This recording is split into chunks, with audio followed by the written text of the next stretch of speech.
order for Thursday, March 17th, the Day of the Irish. Happy Irish Day to everybody. Lots of celebrating going on today. Declarations of conflict of interest. I see none. Okay, thank you. Approval of the agenda. We'll need a move. I'll move. Okay, moved by Kenny, seconded by the Mayor and Brown. Thank you very much. Adoption of the minutes. I'll need a mover and a seconder. I'll move. Moved by Kenny McGinnis, seconded by Sharon Larder. Sharon Larder. Thank you, Sharon. Okay, all those in favor? You say aye or put your hand up. Aye. Aye. And those against, if any? None? Great. So we'll move right into the business part of the meeting and into reports. 6A is 184 Great George Street, PID 346312, and I believe Robert Zilke is here to present.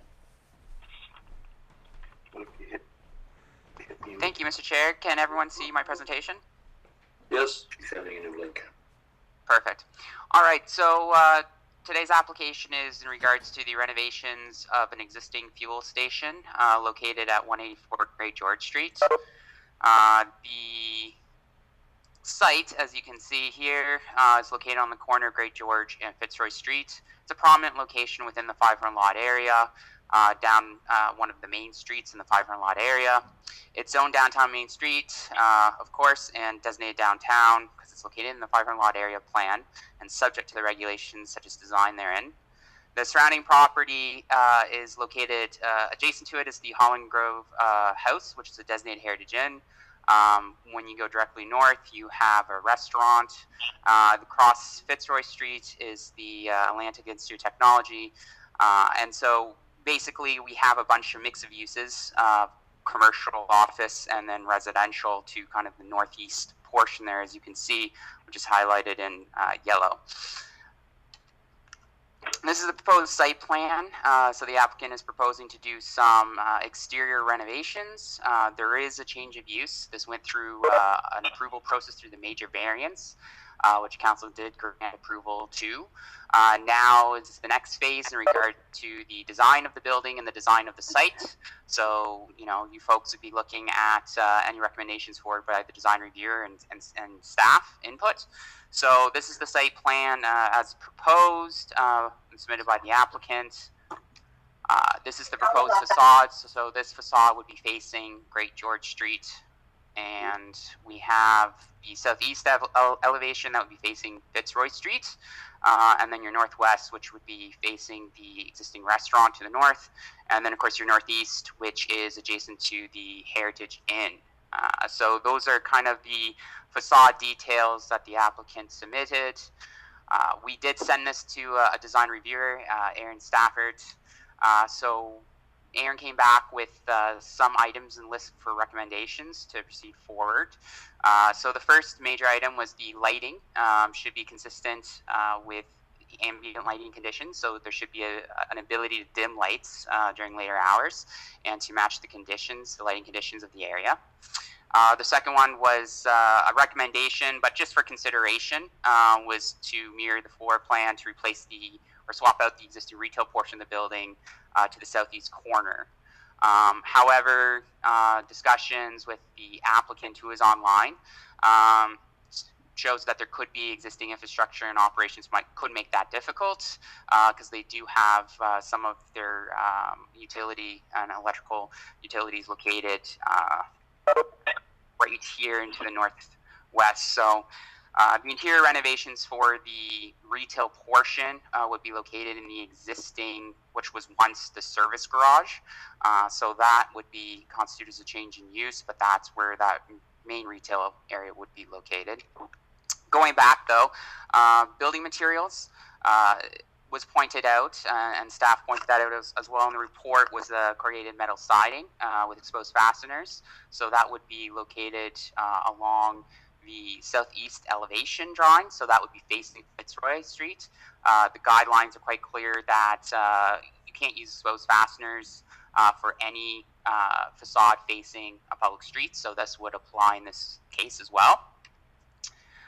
We're also looking at landscaping requirements And because this is an existing site, staff, have talked and discussed this with the applicant, but there was concerns raised through the design reviewer and upon confirmation with our manager of public works and engineering, that the wide access approaches, as you can see here on another version of the site plan, along Fitzroy Street and Great George Street, presents potential conflict points between pedestrian and vehicular traffic. Therefore, the design reviewer made the recommendation that the access could be more clearly defined with raised curb cuts as well as or planters or landscaping. This would then provide the necessary separation between residents and vehicular traffic leaving and entering the site. So again, these comments were sent to Public Works. Manager of Public Works did agree. There is multiple instances where we have existing uses that are going through redevelopment that has to conform and bring back to standard of the day. So basically, what Scott was looking at was defining those access points and just ensuring that there's less conflict from a safety perspective for anyone that could be crossing along Fitzroy or Great George, and making sure that vehicles aren't coming in, but they are directed to define access points on each street. So this would be adhered to and would be satisfied with a revised plan that the applicant would have to submit for review and approval through the permitting process. In regards to the design reviewers, one point in the report, and that was pertaining to the windows and if it was opaque or not, or glazed. Upon confirmation from the applicant and looking at the material legend, they did confirm that clear glass windows were going to be used. That's another standard in the 500 lot area where you can't use opaque or glazing, heavy glazing on windows. So that was confirmed by the applicant. So staff would recommend that the design review approval go forward based on the conditions pertaining to the lighting, the material change regards to the exposed fasteners on the southeast elevation wall of the building, and then of course the landscaping / defining of the access points along both Fitzroy Street and Great George Street. And with that, I can take any questions, and the applicant is online to take any questions as well. Thank you very much. Thank you very much, Robert. Folks, do we have any questions for Robert, or would we prefer to wait and hear from the applicant? I think maybe what might be best if we hear from the applicant, and then we can ask questions after that. Is everybody okay with that? If so, then Robert, if you'd like to go ahead.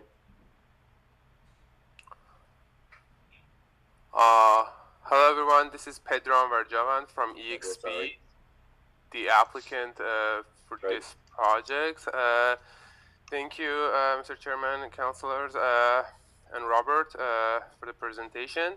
As Robert mentioned, I discussed all the items with him.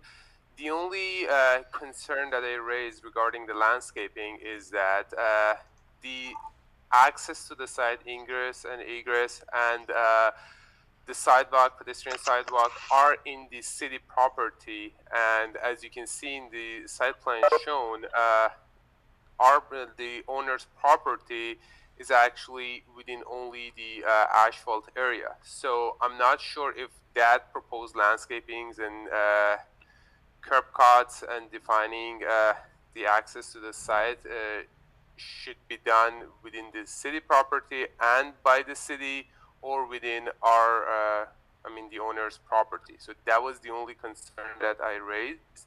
Regarding the other comments, I have no objection, definitely. So we can definitely revise and resubmit the drawings. Okay, thank you very much. Is there any questions for the applicant or for Robert? And maybe we could start first, Alex, if you wanted to, or Robert, just give a brief explanation on the applicant's point on the landscaping, whose responsibility it'll really be. It's Alex here. First, Pedram, I think, is going to work with Scott in regard to, dealing with those, the openings on the two street frontages. And there is some sensitivity to that because there is large fuel trucks coming in there and they need a certain radius. And so he'll work with them on that.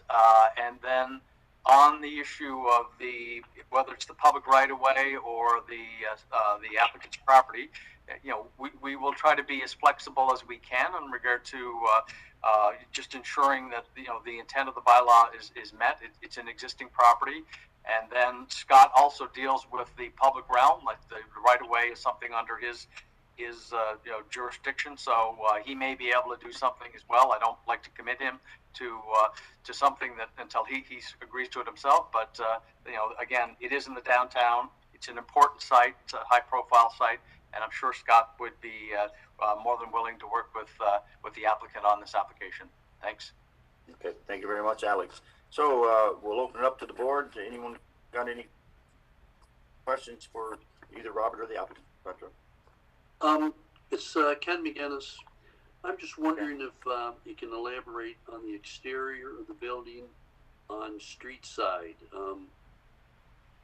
Fitzroy, and I guess it's Great George or University Avenue.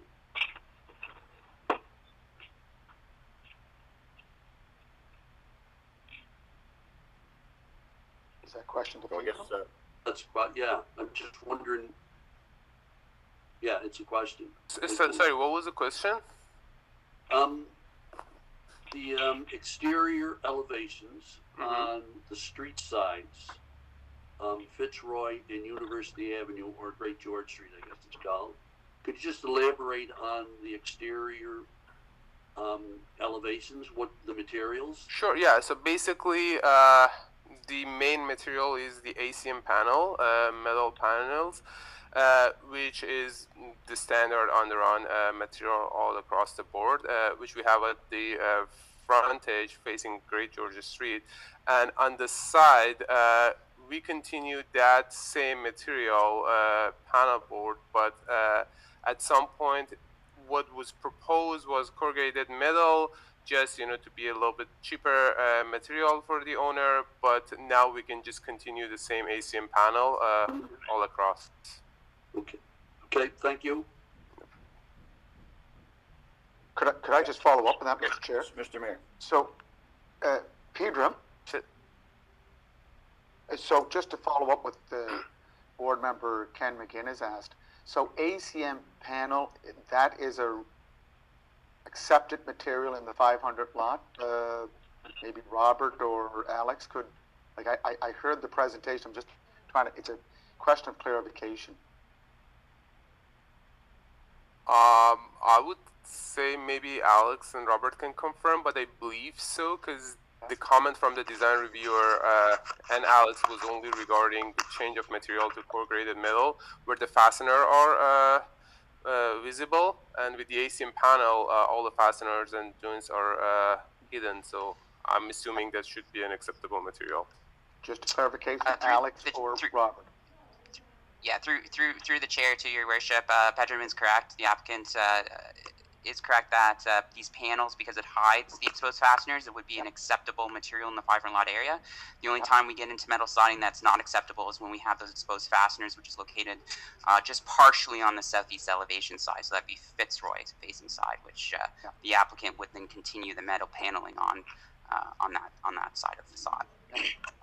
And Mr. Chair, this is a great redevelopment of a property in the downtown, and it'll be probably the only service station serving fuel to vehicular traffic in the downtown. So I want to thank the Ultramar Personnel Corporation for forwarding this proposal to us. Thank you, Mr. Chair. Yeah, thank you very much. And yes, it's going to make Great George Street. It really adds some nice color and some lighting there that is certainly lacking. So it's a good project all the way around, I think. Any other questions, folks? I see none. So I guess what I'll need is a motion that we accept the design review report. I'll move, Terry. Review.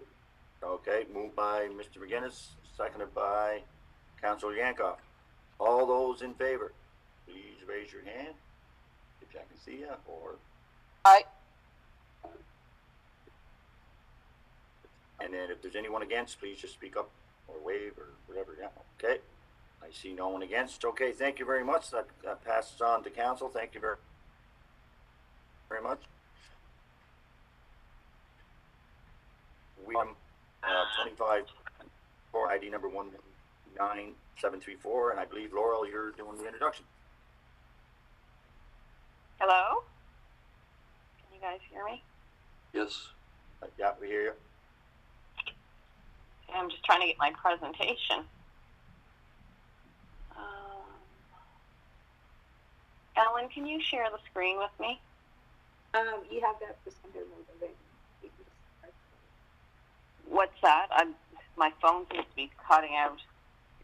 You have the presenter role, so you can just go ahead and share the screen. That's why it'll be great to get back in person. Yeah, I actually, Yeah. the phone keeps cutting out. Yeah. Presentation. Makes it difficult. So, Sure, you run up at Old Dublin earlier. I wasn't yet. Just a second. I'm going to try something.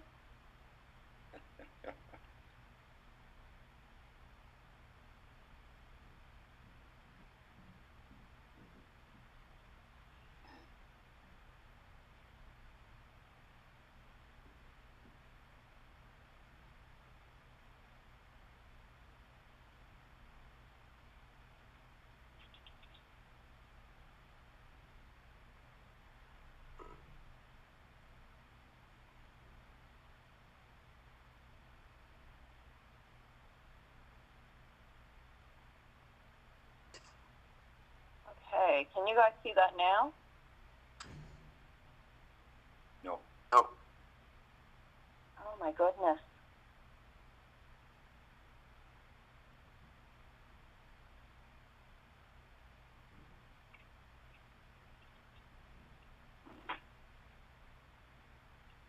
Okay, There it is now, Laurel. can you see it now? Well, you need to click on it and open it up, but it's coming on. Yeah, no, I know. I'm just trying to get you guys to see it.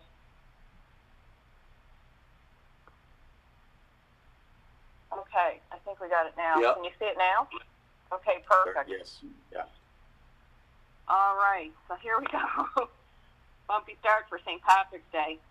Okay, so this is a request for design review for two identical 24-unit buildings on lot 29-2 in St. Martha's Court, this one right here. This is the aerial of the property. This is the St. Dunstan subdivision. It received provisional acceptance last year.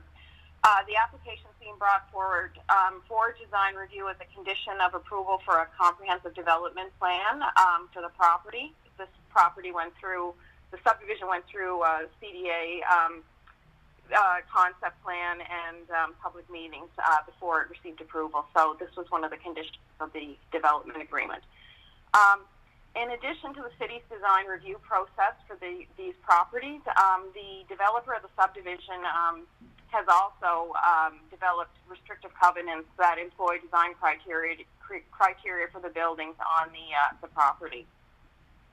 So, in reviewing the proposed development, the design reviewer Robert Haggis of Staple Arc Studios applied 10 guiding principles that are found in Section 5 of the 500 lot area development standards and design guidelines.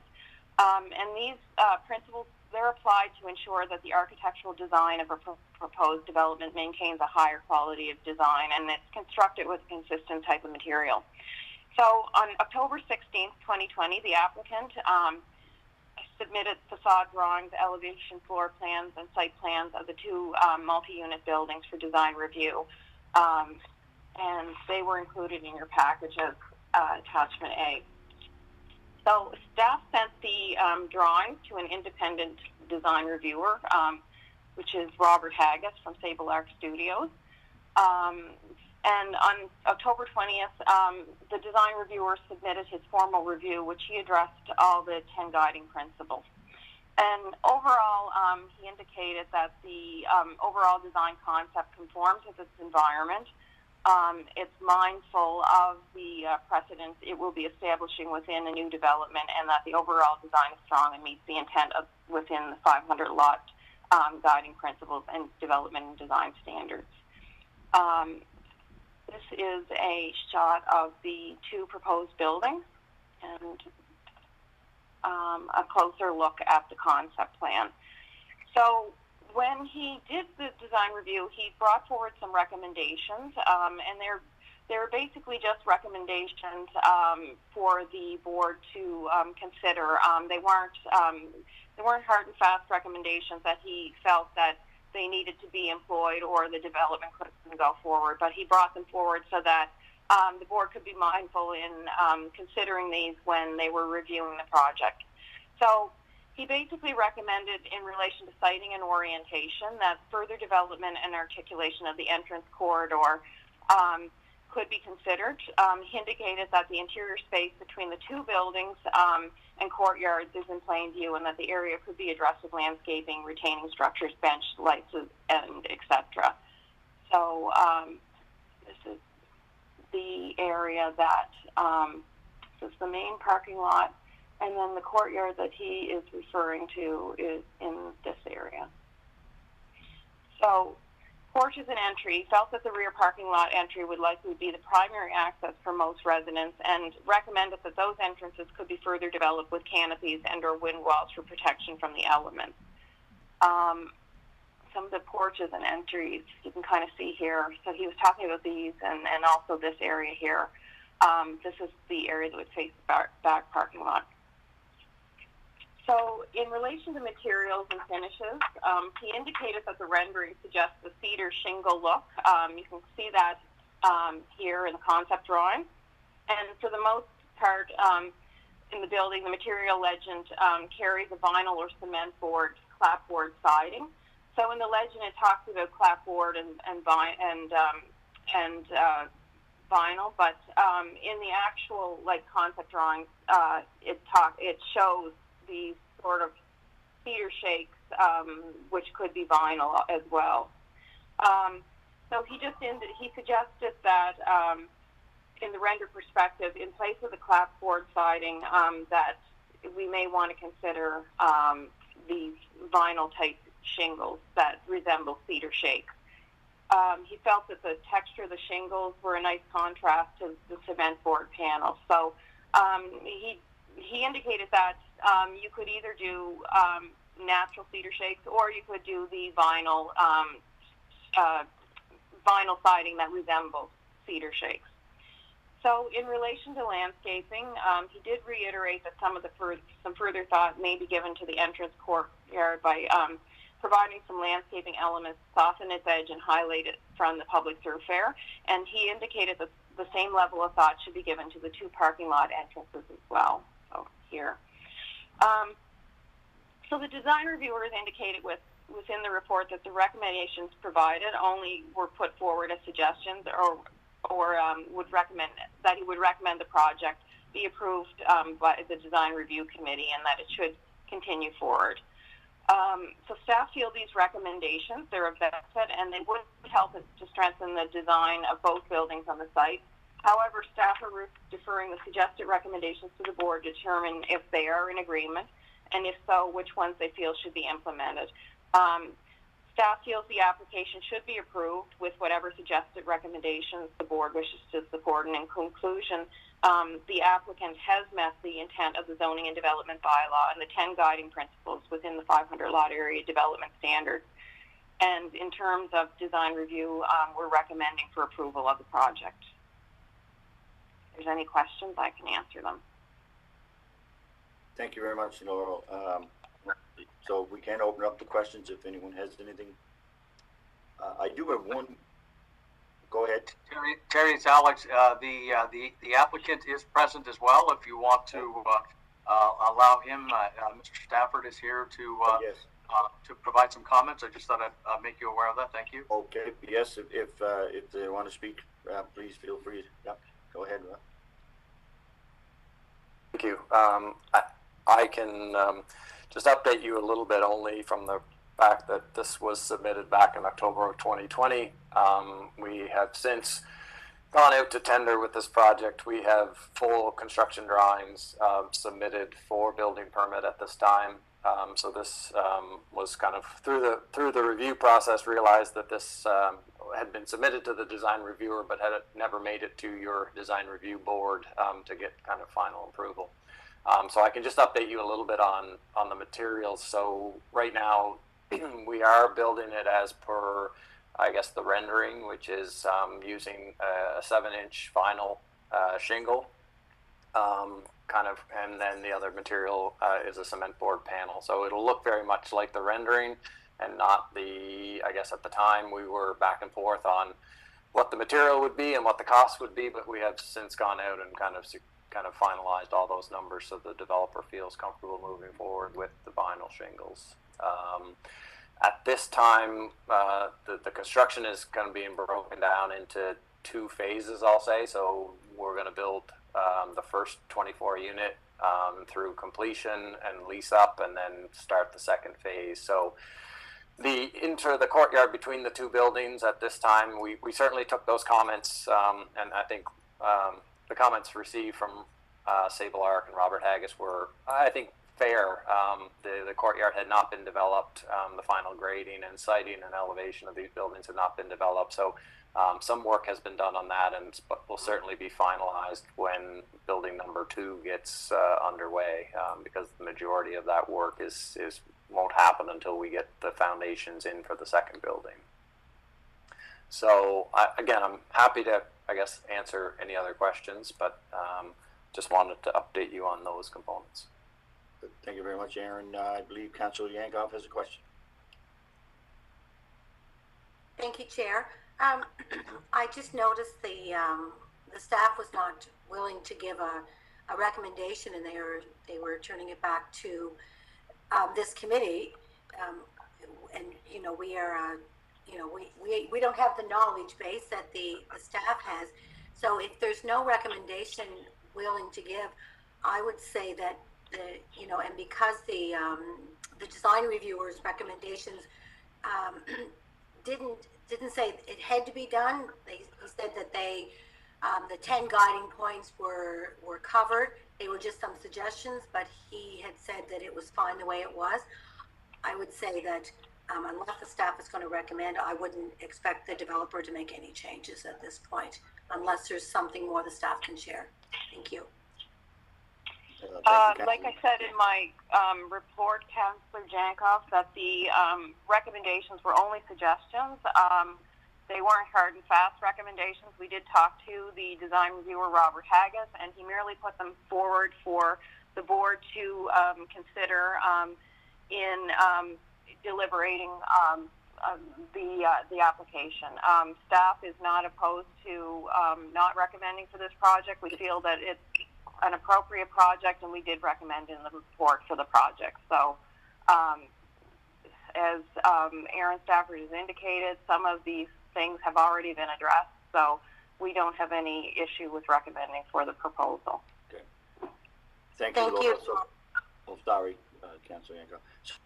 So basically what we're saying is the number 3 suggestion, we're not going with that, right? Is that clear, Laura? The faux shingle? Yeah. Is that?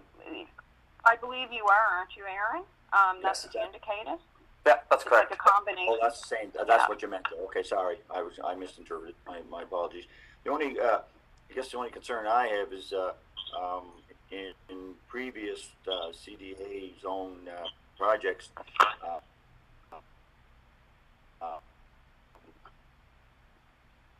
I'm sorry, you're cutting out. The billboards and pictures and advertising. Oh, sorry. Yeah, just a sec here.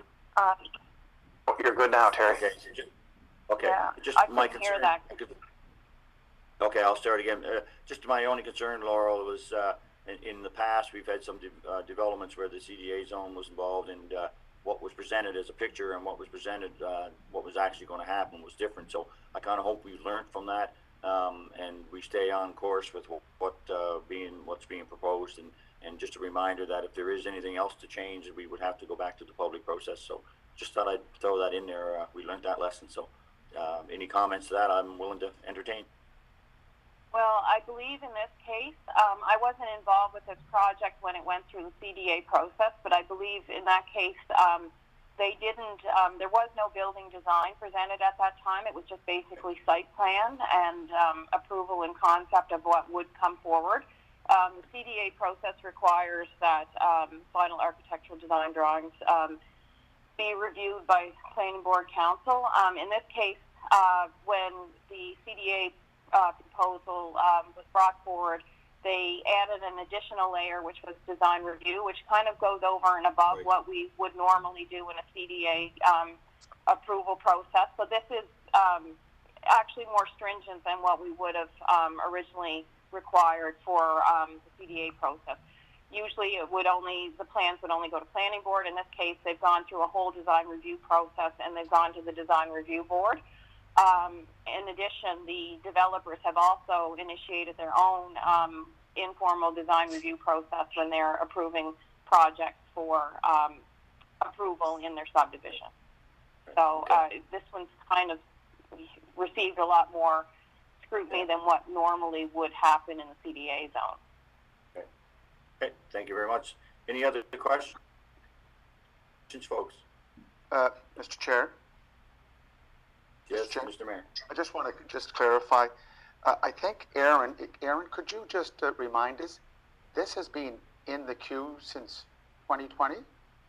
Could you just repeat that, please? Sorry, yeah, and that's not the responsibility of the city. I didn't intend to say that. No, so no. We were in the design process. I believe the CDA and the overall kind of rezoning of that and the public hearings was back in 2019, I believe. We initially submitted this design in 2020. The project kind of went on hold for a little bit. It came back to life, and with some real energy, kind of late in 2021, went out to tender, and we're kind of targeting construction here in the next 4 to 6 weeks, hopefully. Yeah, and Aaron, sorry, Mr. Chair, and Aaron, No, you go ahead, Jeff.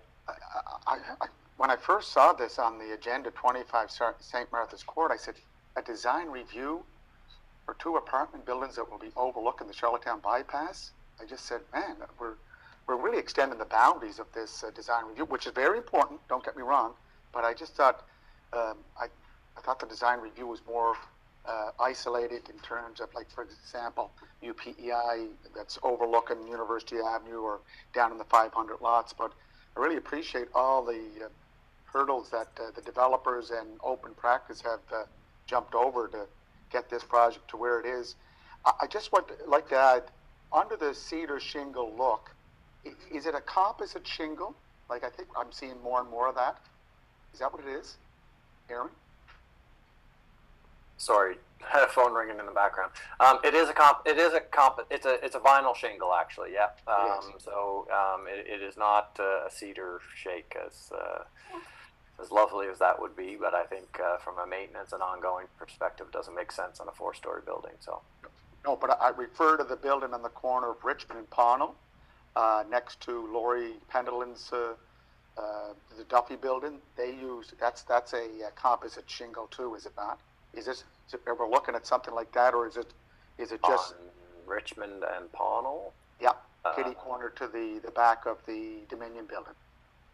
They're using a composite. Where Fresh Media is? That? Yeah. Yes. Yeah. Correct. Now, a little bit different than that. That's a smaller scale, but yes, similar, bigger scale shake style on this one due to the size of the building. But yes, similar. Okay. Yeah. Okay. And if anyone has looked at that building in the corner of Richmond and Pownell, you can't tell the difference. It's quite amazing. And just a last question, Mr. Chair, and it's about going forward with green technology. Aaron, hopefully Efficiency PEI will be looking at providing funding or assistance to apartment buildings, multi-unit apartment complexes, to add EV chargers to the apartment complexes for new and existing buildings. Has that been part of the discussion because of your green mind background? It has not been on this particular project, but thank you for letting me know about it, and I'll bring it to the attention of the developers. Thank you, sir. Thank you, Mr. Chair. Thank you, Mr. Mayor. Thank you, Aaron. Any other questions? Looks like a beautiful project. Very nice. I see none. Okay, so in conclusion, I'm going to motion that's up to submitted line for the 24 unit apartment buildings in St. Martha's Court. I'll move that. So I need a motion. I'll move Who that. was that? Sorry. It's Oh, Julie. Okay, thank Yep. you. Councilor McCabe, thank you. And I need a seconder. I'll second. I will second it. Okay. Brian Gillis.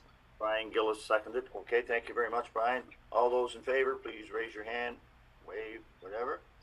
Good, looking great, thank you. And is there any against? I see none. Great. Okay. That is awesome. We'll move that on to council. Thank you very much, everyone. And yeah, thank you very much, Aaron. Okay, introduction to new business. Anything anyone's got to add? I see none. I'll need one more motion. I'll move. That is to adjourn. I'll move. Moved by the mayor, seconded by Ken McGinnis. All those in favor say aye. Aye. Thank you very Happy much, St. everybody. Patrick's Enjoy- Day. Happy enjoy your St. Patrick's Day. afternoon. See you later. See you later, You're the Katie. right size, Happy Mr. St. Nick. Patty's Day. Have a good day, Katie. Happy St. Patty's Day. Bye, everybody. Happy 80th. Au revoir. Mayor's got the right size. He just needs the green hat.